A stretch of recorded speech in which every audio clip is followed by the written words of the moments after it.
They allowed things to happen to our country that they shouldn't have allowed to happen on trade and other things, many other things. I mean, look at what's happened with our last president, where he allowed millions of people to come into our country with an open border. Who would want an open border? How stupid is that? But he allowed millions and millions of people, and of the millions, and I think it was 21 million people, but let's say 3 of them were serious criminals, serious murderers and drug dealers and gang members and people from jails. All the jails emptied out right into our country, right along the open border on Mexico, generally the Mexico. Okay, they came in from Canada too, by the way, a lot, but generally speaking on the southern border. And what a shame it is that we are now working very hard to get them out, get the criminals out, get the murderers out, the drug dealers, the mentally insane, get them out. They dropped the mentally insane in our country too. And this was all done by the Biden administration. It's a disgrace that we have to work so hard. And then we have judges that try and protect these people, but they didn't protect us when the people were being let in. But to get them out is never easy with these people. So I think we're doing a great job. The border is the best it's ever been. It's even as strong as it was. I had a great solid border. I think it might even be tougher right now and stronger. So people are coming into our country, but they're coming in legally. We have a legal process, and we have that moving along properly, because we need people to come into our country, but we want people that can love our country and cherish our country. So that's where we are. And with that, any questions? Mr. President, reaction to the markets today, and would you be open to a pause in tariffs to allow for negotiations? Well, we're not looking at that. We have many, many countries that are coming to negotiate deals with us, and they're going to be fair deals. And in certain cases, they're going to be paying substantial tariffs. There'll be fair deals. As you know, I spoke this morning with the Prime Minister of Japan, and we had a very good conversation. They're coming. And I said, one thing, you're going to have to open up your country, because we sold no cars, like 0 cars in Japan, and they sold millions of cars into our country. They don't really take our agriculture, a little bit of it just to keep us slightly happy, but they don't take what they're supposed to be taking. So we have a great relationship with Japan. We're going to keep it that way, but they're coming in to meet, and other countries are coming in. With China, as you know, against my statement, they put a 34% tariff on above what their ridiculous tariffs were already. And I said, if that tariff isn't removed by tomorrow at 12 o'clock, we're putting a 50% tariff on above the tariffs that we put on. So they've gone for years. They've become a rich country because of people, again, that were in the White House that allowed this to happen. Hundreds of billions of dollars a year they'd make on us on trade, and it shouldn't be that way. And I have a great relationship with President Xi. I hope it's going to stay that way. I have great respect for China, but they can't do this. We're going to have one shot at this, and no other president's going to do this, what I'm doing. And I'll tell you what, it's an honor to do it, because we have been just destroyed, what they've done to our system. You know, we have $36 trillion of debt for a reason.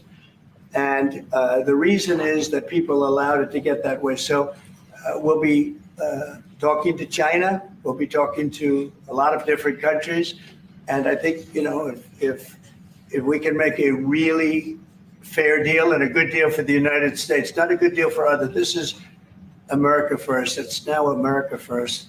And we didn't put America first. We put America last. The people that were in the Oval Office put America last, and we're not going to stand for it. Yeah. Mr. President, who will represent the U.S. in the talks with Iran? 2 questions. Do you expect any of these deals to be made before April 9th? And secondly, there have been some mixed messages from your administration. You're talking about negotiations, and yet others in your administration are saying that these tariffs are actually permanent. What is the actual? Well, it could be. They can both be true.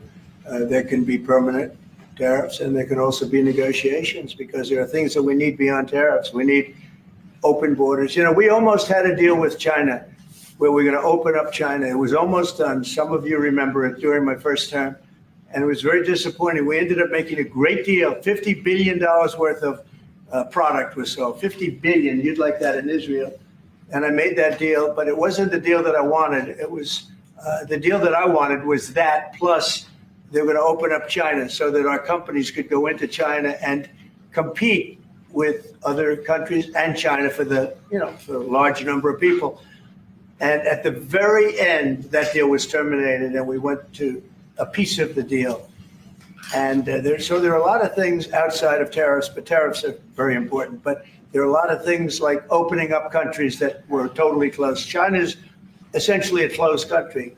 In fact, it is a closed country. And what they do is they charge tariffs so that if you sell cars or if you sell anything, nobody's going to buy it because the price is out of control. But that's true with a lot of other countries also. So we're going to get fair deals and good deals with every country. And if we don't, we're going to have nothing to do with them. They're not going to be allowed to participate in the United States. Mr.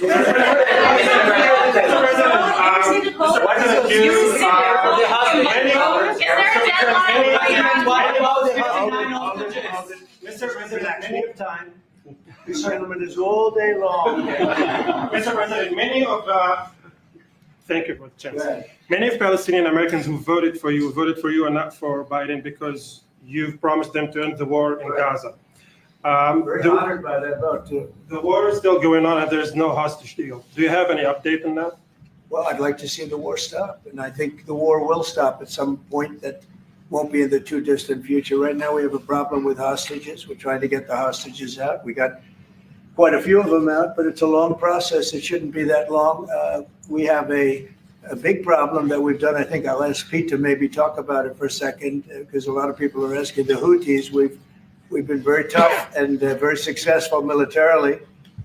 We've really damaged them badly. These were people shooting down ships and other things, by the way, flying objects like airplanes. And we've put a major hurt on the Houthis, which nobody's been able to do. We've really hit them hard, and they know it, and they don't know what to do. And it's every night, night after night. And we've gotten many of their leaders and their experts. They're experts on missiles. I mean, they actually make missiles. Nobody thought that, but they make missiles. It's highly sophisticated, and they're very tough, but they've been very badly damaged. Nobody else was able to do that but us. Pete, you want to discuss that, please? Yes, sir. It's been a bad 3 weeks for the Houthis, and it's about to get worse. It's been a devastating campaign, whether it's underground facilities, weapons manufacturing, bunkers, troops in the open, air defense assets. We are not going to relent, and it's only to get more unrelenting until the Houthis declare they will stop shooting at our ships. And we've been very clear at the Iranians as well. They should not continue to provide support to the Houthis, and that message has been made very clear. So we have a lot more options and a lot more pressure to apply, and we know, because we see the reports, how devastating this campaign has been in them, and we will not relent. We have a great military. There's no military like our military. And despite Biden having given a lot, but nevertheless a pretty small piece, but it was a lot of our military away in Afghanistan, and one of the dumbest situations, I think, and maybe the most embarrassing situation we've ever been involved in, that short period of time in Afghanistan. What a disgrace that was, but left a lot of our military behind, left. You see them in their annual parades where they're parading trucks that are armor plated and different things that they can't, but it's many billions of dollars we left behind. But despite that, we have a tremendous military. That was a very small portion because we rebuilt the military during my first term. And we have great things happening with our military. We also essentially approved a budget, which is in the facility, you'll like to hear this, of $1 trillion, $1 trillion. And nobody's seen anything like it. We have to build our military, and we're very cost conscious, but the military is something that we have to build, and we have to be strong because you got a lot of bad forces out there now. So we're going to be approving a budget, and I'm proud to say, actually, the biggest one we've ever done for the military. We're cutting other things that were under DOGE, but under a lot of other. When you look at a woman getting $2 billion for environmental, and it had nothing to do with environmental, and they had $100 in the bank, and they give her $2 billion. Many of those cases, all that stuff is going to be cut out. But we are getting a very, very powerful military. We have things under order now, the likes of which we've never had before. We've never had the kind of aircraft, the kind of missiles, anything that we have ordered. And it's in many ways too bad that we have to do it, because hopefully we're not going to have to use it. But the military is very, very powerful, and it's going to remain that way. How do you? Mr. President, deal, please. Yes, please. Thank you, Mr. President. I want to ask you about Iran, because this is the first time we hear that the U.S. is having a direct contact with the Iranians. Is it possible to give us some more information at what level the U.S. is High level, represented? very high level. Yeah. And We're dealing with the Iranians. We have a very big meeting on Saturday, and we're dealing with them directly. You know, a lot of people say, oh, maybe you're going through surrogates or you're not dealing directly, you're dealing through other countries. No, we're dealing with them directly, and maybe a deal is going to be made. That'd be great. It'd be really great for Iran, I can tell you that. But hopefully, we're not going to have to get into that. We are meeting very importantly on Saturday at almost the highest level. And we'll see how it works out. Please. How do you ensure, Mr. President, that these tariffs don't drive U.S. trading partners into the hands of the Chinese? That they I'm don't. not worried about it. I'm not worried about it. If they want to be in the hands of the U.S., they don't want to be in the hands of the Chinese. The Chinese have turned out to be really not very good at that. People that are with us, they're with us. But we cannot be taken advantage of any longer. I used to watch these deals for years. I've been talking about it for years. You know, I've been talking about it for 35 years, how our country is being ripped off. I mean, 30 years ago it was Japan, then it was something else, then it was another group, then it was China. China's doing the best job of it, frankly. And it's just not going to happen, not going to happen. And Mr. President, you said it may EU change. has said that they have offered 0 for 0 tariffs on cars and industrial goods. Is that not enough? Well, the EU, no, it's not. The EU has been very tough over the years. I always say it was formed to really do damage to the United States in trade. That's the reason it was formed. It was formed with all of the countries from Europe, I guess most of them, not all of them, but most of them. And they formed together to create a little bit of a monopoly situation, to create a unified force against the United States for trade. So they have NATO, which is largely the same countries, and they took advantage of us dollar-wise and militarily until I got there. You know, I was able to get $600 billion from NATO, where they paid NATO because most of these nations weren't even paying. We were paying for NATO. So we're paying them to guard them militarily, and they're screwing us on trade. So that's not a good combination. So now it's really turned around. It's the opposite. And the European Union's been very bad to us. They don't take our cars, like Japan in that sense. They don't take our agricultural product. They don't take anything practically. And yet they send millions of cars in a year, Mercedes-Benz, Volkswagen, BMWs. They're sending millions and millions of cars into the U.S., but we don't have a car that's been sold to the European Union or other places, but let's go for the European Union. And it's not going to be that way. It's got to be fair and reciprocal. It's got to be fair. It's not fair. We have a deficit with the European Union of $350 billion. And it's going to disappear fast. And one of the reasons and one of the ways that that can disappear easily and quickly is they're going to have to buy our energy from us because they need it. They're going to have to buy it from us. They can buy it. We can knock off $350 billion in 1 week. They have to buy and commit to buy a like amount of energy. And we have that.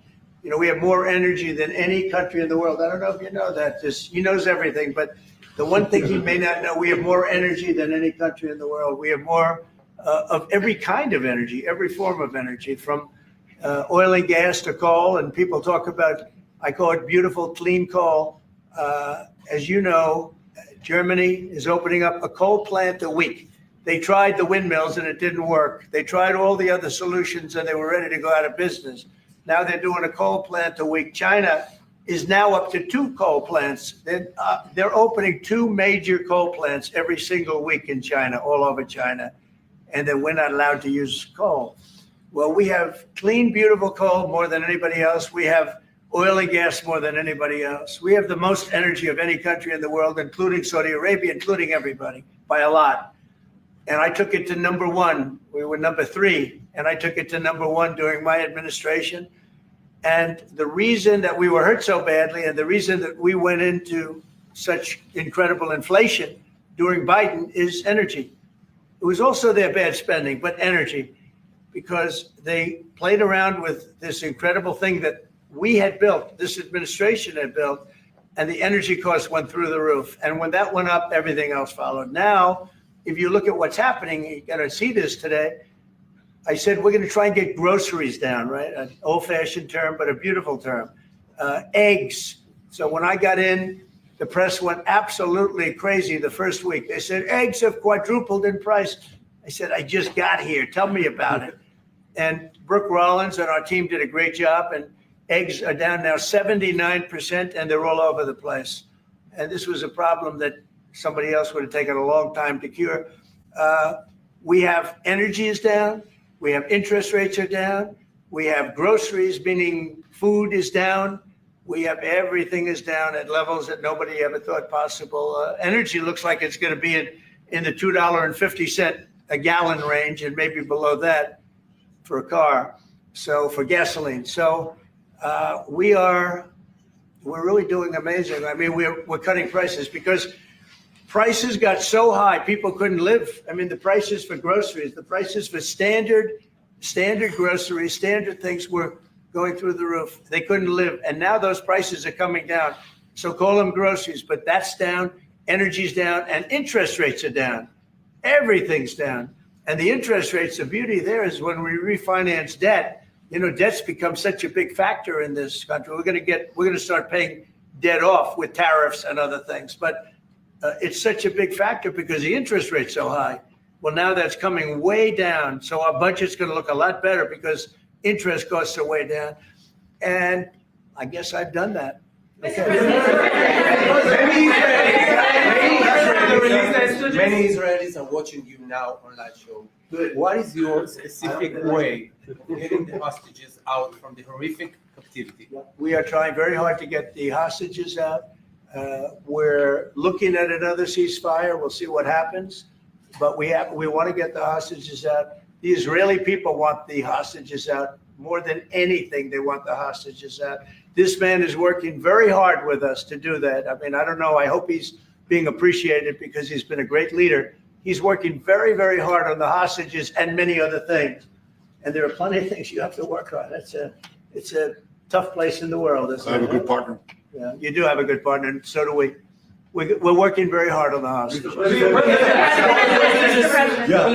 If you're going to negotiate a new deal with Iran, can you elaborate how it's going to be more effective than the JCPOA? Well, I can't really say that, but I think it'll be different and maybe a lot stronger. But they were so happy when we made that first deal because we did get a lot out. I had people right in this office, this beautiful Oval Office. They came in, 10 people, hostages, you know that. And I said to them, so how was it? And the stories they told me, I mean, as an example, I said to them, was there any sign of love? You were there, 10 people. It's only 10, but it's pretty representative.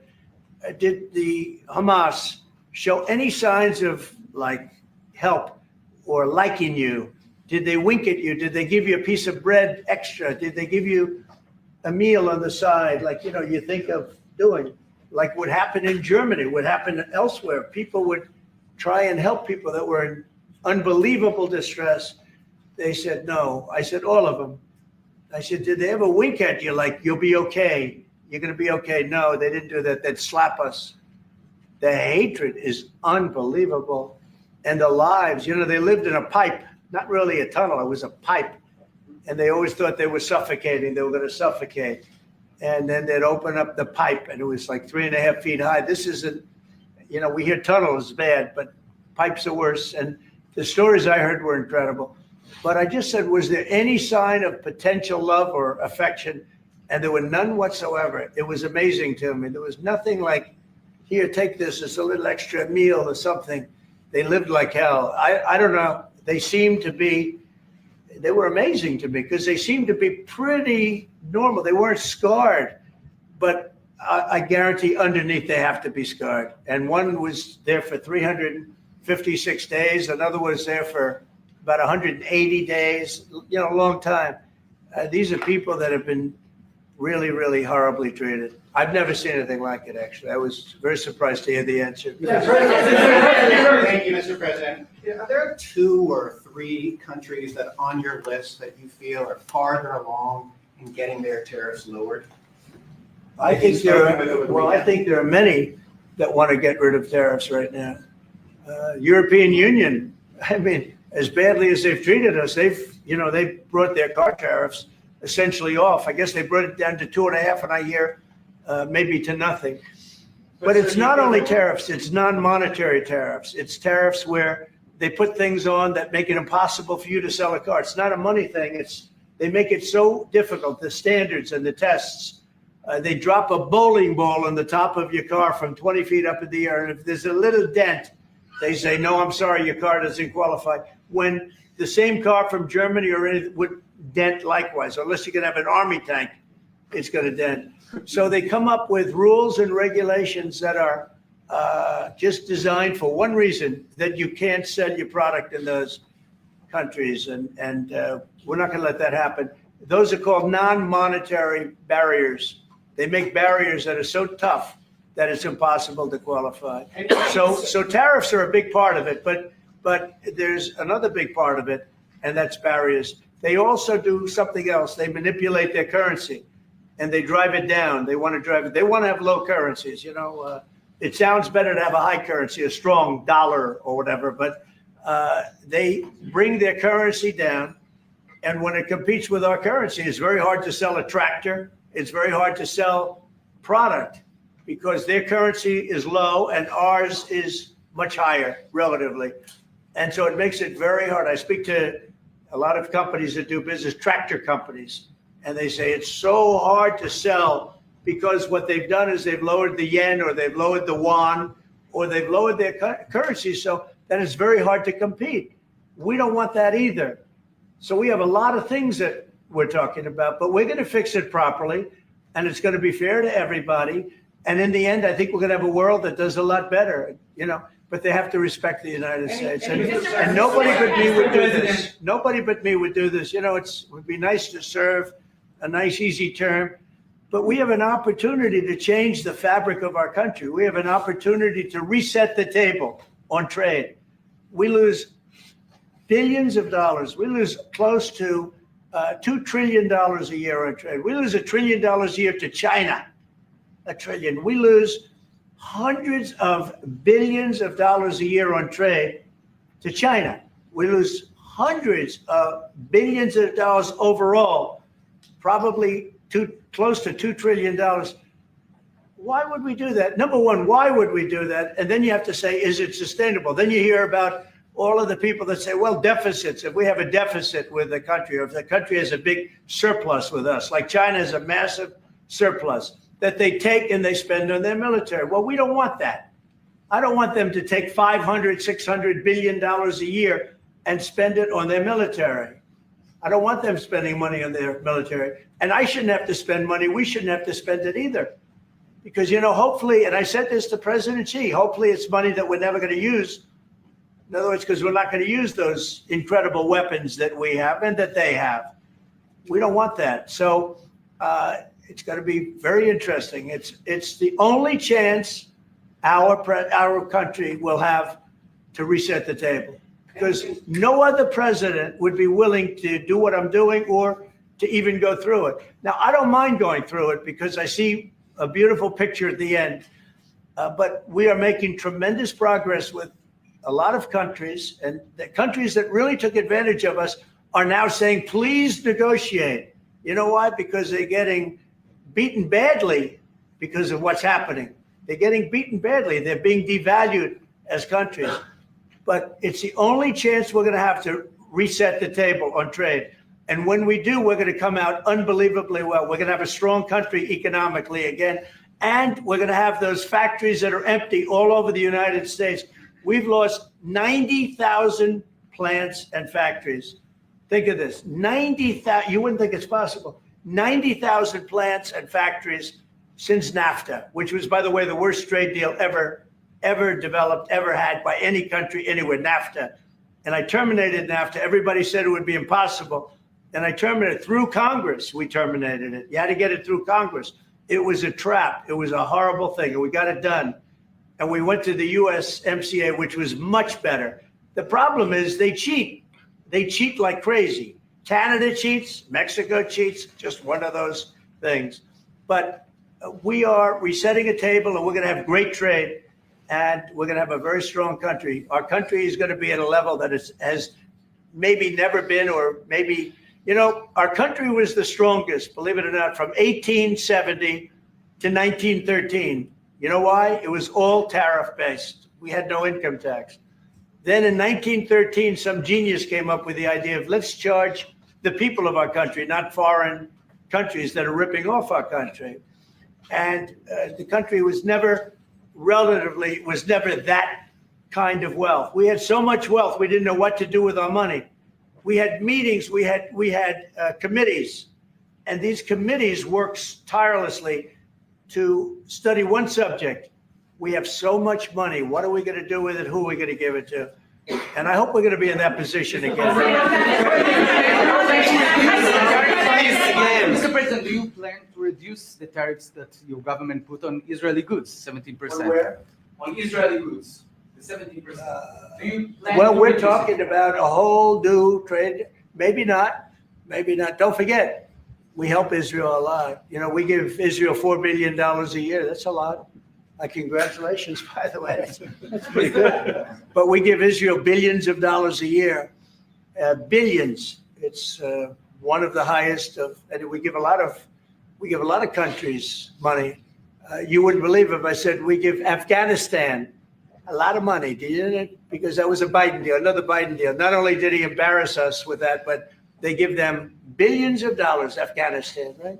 So, but no, we take good care of our friends, and we don't take care of our enemies. We're not taking care of our enemies anymore, but we do take care of our friends. There's a reference to the Times of Israel. The IDF is fighting again in the Gaza Strip. I myself might be called up in a month. Do you think that's the way to pressure Hamas to get to a deal? And do you think blocking humanitarian aid is also an effective pressure? Well, you know how I feel about the Gaza Strip. I think it's an incredible piece of important real estate, and I think it's something that we would be involved in, but having a peace force like the United States there, controlling and owning the Gaza Strip would be a good thing. Because right now, all it is for years and years, all I hear about is killing and Hamas and problems. And if you take the people, the Palestinians, and move them around to different countries, and you have plenty of countries that will do that, and you really have a freedom zone. You call it the freedom zone, a free zone, a zone where people aren't going to be killed every day. That's a hell of a place.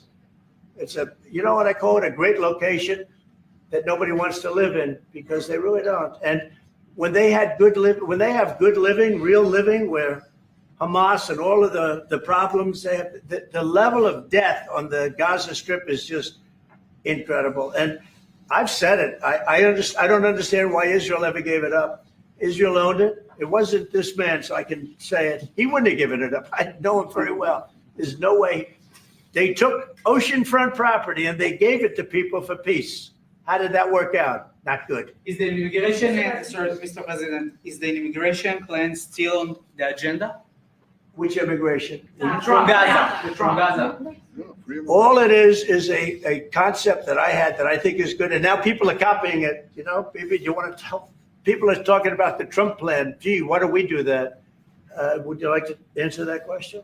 I think what the president talked about is, first of all, to give people a choice. Gazans were closed in. And any other place, including in arenas of battle, I mean, whether it's Ukraine or Syria or any other place, people could leave. Gaza was the only place where they locked them in. We didn't lock them in. They're locked in. And what is wrong with giving people a choice? Now, we've been talking, including over lunch, about some countries, I won't go into them right now, that are saying, if Gazans want to leave, we want to take them in. And I think this is the right thing to do. If you give, it's going to take years to rebuild Gaza. In the meantime, people can have an option. The president has a vision. Countries are responding to that vision. We're working on it. I hope we'll have good news for you. I will say people really do love that vision. It's a long-term vision, but so importantly is to have that be a safe field, because you're right smack in the middle of the Middle East. You're right along Israel. It should have never, ever been given away. It shouldn't have been given away by Israel. I don't know why they did it. I mean, I do know why, because they were promised peace, but that didn't work out too well, because it's one of the most dangerous pieces of land anywhere in the world. Gaza is one of the most dangerous places in the world. So they gave it away for a good intention, and it didn't work out that way. And a lot of people like my concept, but there are other concepts that I like too. And there are some concepts I don't like. You know what I don't like? The way it is now. Because right now it's a dangerous death trap, Gaza. Yeah.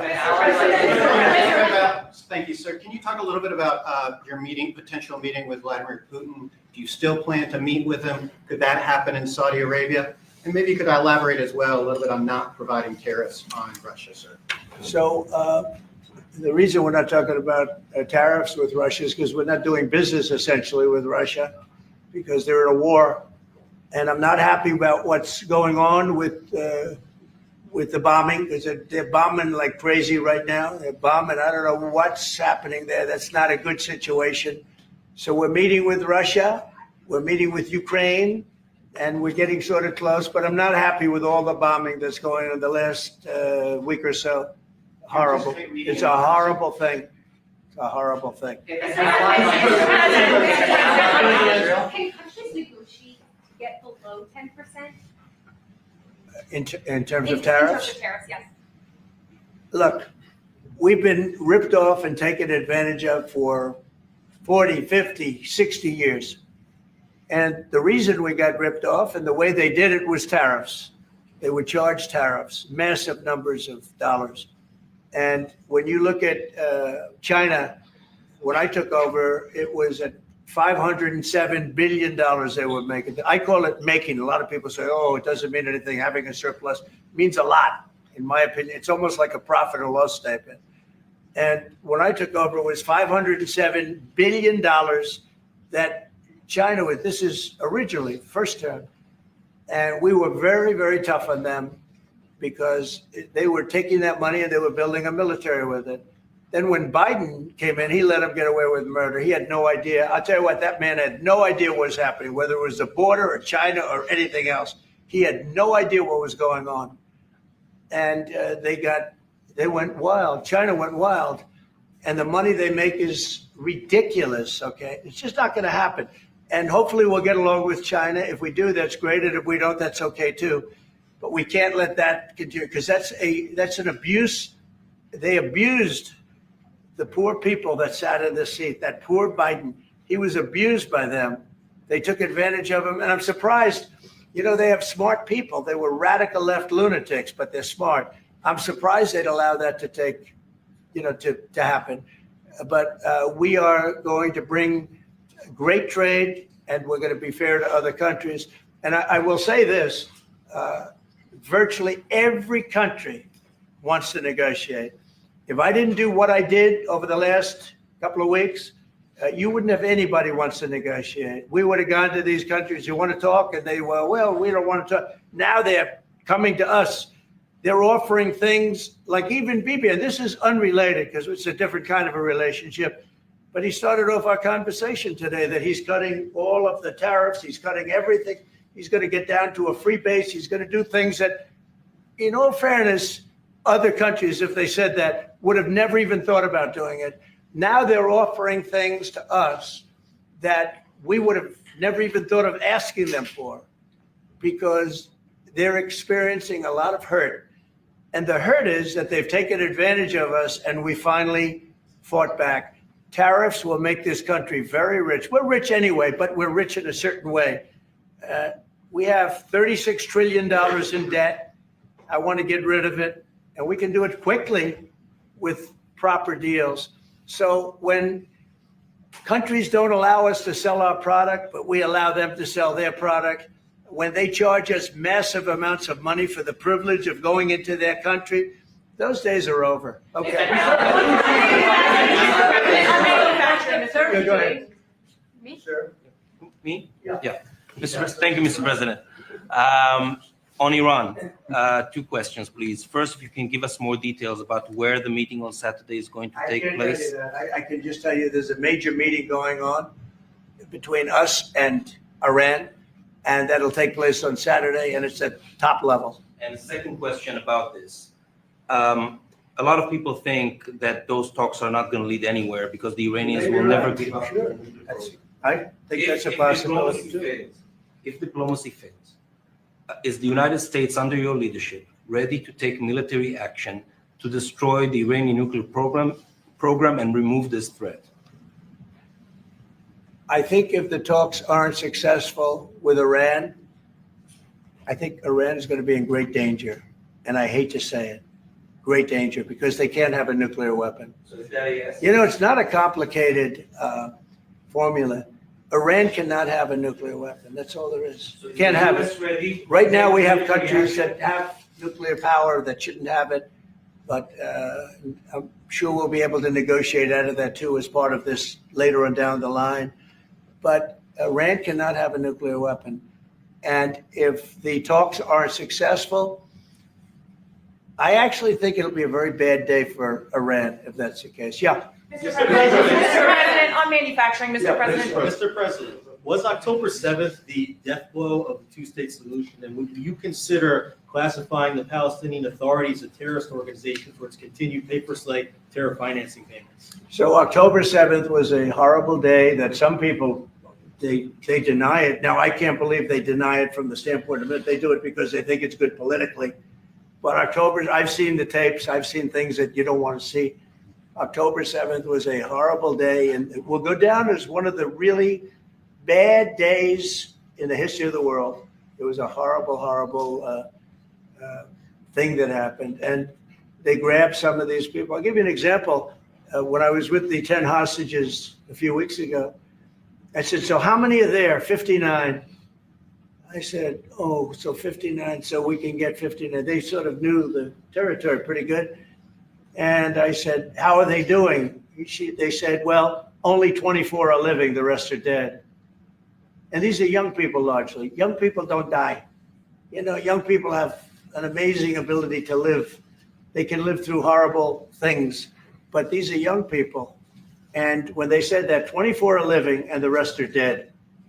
And, you know, I've had parents come up, Israeli parents largely. We have some Americans, and I guess we have one left. Alex, we have the one left. But I've had Israeli parents come up to me at events and say, my son is there. I said, well, how's he doing? Well, he's dead. But would you do me the biggest favor ever? Could you bring his body back home? They talked about a young dead boy and a young dead girl like they were living. And that could have something to do with religion. That could have something to do with, I guess maybe any parent would be, but I was surprised. And they said, sir, my son is dead. It is just as important to bring that body back home. I asked that question as if he were alive. So you have a lot of them dead, and we'll be able to bring them back. But it's a horrible thing that's happened. These are young, largely young people, some old ones too, frankly. And those people have lived in hell. When they came off, the second group that came out, they looked like they just got out of a concentration camp. They looked exactly like the pictures that I see from the 1940s, the concentration camps. And then they got a little bit better, you know, but that second group, those people came out and I said, this is unbelievable. We're going back into a chapter in history that is one of the worst ever. It's really very bad. Okay. Mr. President, thank you. You've said it could take 2 years to get American manufacturing fully up to speed in response to these tariffs. What happens in the meantime? Should Americans be prepared potentially for years? Yeah, I'll tell you what happens. We have now $7 trillion. Think of this, $7 trillion of commitments from companies wanting to go in, from Apple to many, many But companies. that takes time. Many from Taiwan. What? It takes time to. Of course it takes, well, are you asking me a question or are you telling me? Yeah, it takes time. You know, you got to build a thing called a factory. You have to build your energy. You have to do a lot of things. I'm giving them energy. You know, we're going to let them build their own power plants. They'll be their own, essentially, they're going to be in charge of the power plant because our power is not reliable enough. You have a grid that's old and susceptible to a lot of things, including bombing and weather and a lot of other things. And we're going to give them record timing in terms of approvals of electric plants. Most of them want to build electric plants. We need massive amounts of electricity if we're going to compete with China and others. And interestingly, we're way ahead right now in the AI race with China. But the way we lose that race is if we can't give them electric. But we have more plants being built. We have everything. We're doing so great. And we want to keep it that way. And tariffs will be an important part of it. But one of the other things, Lee Zeldin's doing a fantastic job, head of environmental protection. And he's doing very rapid approvals for people to get, for big companies that are going to build a plant that's going to cost billions of dollars. And we're going to get them their approvals. They have to be environmentally perfect, everything good, but they're going to be in record time, a matter of months versus a matter of many, many years. But in the meantime, Lisa Rosowski from Haaretz. Turkey claims it will stabilize the situation in Syria. Turkey? Yeah. Israel doesn't want Turkey to influence it in Syria. What do you think? Do you think Turkey's influence in Syria can actually make it a better, more peaceful country, or vice versa? Well, I have great relations with a man named Erdogan. Have you heard of him? Yeah. And I happen to like him, and he likes me, and I know the press will get very angry. He likes Erdogan, but I do, and he likes me, and we've never had a problem, and we've gone through a lot, and we've never had a problem, and always got, as you remember, we got our minister back from Turkey. You remember that? And this was a big deal at the time. And we got him back. And I told the prime minister, I said, just, Bibi, if you have a problem with Turkey, I really think I'm going to be able to work it out. You know, I have a very, very good relationship with Turkey and with their leader. And I think we'll be able to work it out. So I hope that's not going to be a problem. I don't think it will be a problem. Now, with that being said, I believe it was Turkey. And I said that to him. I said it. I said, congratulations. You've done what nobody's been able to do in 2,000 years. You've taken over Syria with different names, but same thing. I said, you've taken it over. He's taken it over through surrogates. He goes, no, it was not me. I said, it was you, but that's okay. You don't have to say, well, sort of maybe it was me. Okay. But what he did, he's a tough guy and he's very smart. And he did something that nobody was able to do. You know, you got to hand it to him. Any problem that you have with Turkey, I think I can solve. I mean, as long as you're reasonable. You have to be reasonable. We have to be reasonable. Thank you very much, everybody. Thank you, press. Head it out. Head it out, press. Thank you. Thank you. Head out that door. Head out. Through the corridor. Straight to where we came in. Thank you, press. Thanks, guys. Thank you, everyone. Who's off the door? Ma'am.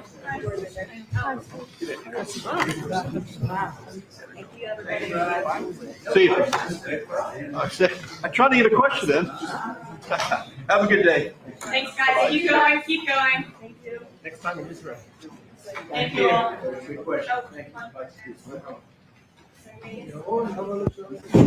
Thanks, guys. Keep going. Keep going. Keep going. Bye.